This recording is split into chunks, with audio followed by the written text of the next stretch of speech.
السعودية يعني شوف، خلينا منطقيين.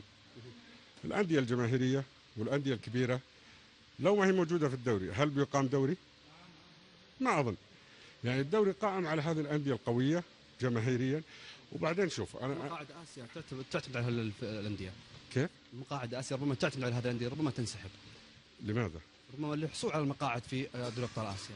لا قصدك يعني الفرق الأخرى اللي تبغى ما تسوي الرخصة. هذا جرم في حق الوطن. طيب سمو دعنا نتحدث. يعني أنا بقول لك صراحة، اللي يتكلم بهالموضوع إنه ما هو مخلص الرخصة على أساس إنه ما هو قابل بهذا الموضوع. بالعكس، هذا المفروض يكون فيها رادع شديد لهذا الموضوع، وأن تخصم نقاط أو ينزل درجة أولى، لأنك أنت قاعد تأثر على المملكة العربية السعودية. نعم. بهالموضوع ما أنت قاعد تأثر على دوري، وهذا أنت قاعد تقلل من حضور الأندية الأربعة، يصيرون بدل ما هم 4 3.5. طيب دعنا نتحدث ربما عن فريق النصراوي. مثل هالموسم أنتم استخدمتوا كثير لاعبين كثير، نفيت قبل قليل ربما تعاقد مع اللاعب المغربي فريق ربما النصراوي. تحدث ربما البعض يتساءل عن علي حمدان وما سبب استقالته فريق النصراوي.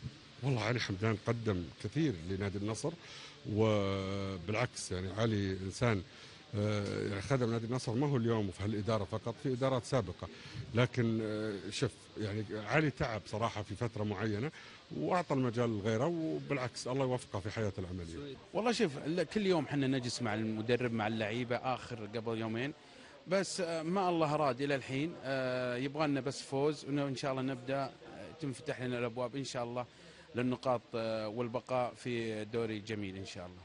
ربما لا تحبذ الحديث حول الرابطة، لكن ردا على حديث رئيس مجلس إدارة نادي الكوكب الأستاذ باسل الدوسري، تحدث في برنامج الحدث الرياضي بأن الأستاذ فهد الطفيل ينسحب من الاجتماع ويقفل هاتفه. صورتك الآن أمام العامة كويس، اللي رد حول هذا الحديث. أول شيء أنا ماني مسؤول مع الرابطة، أنا رئيس نادي المكلف الأمين العام للنادي.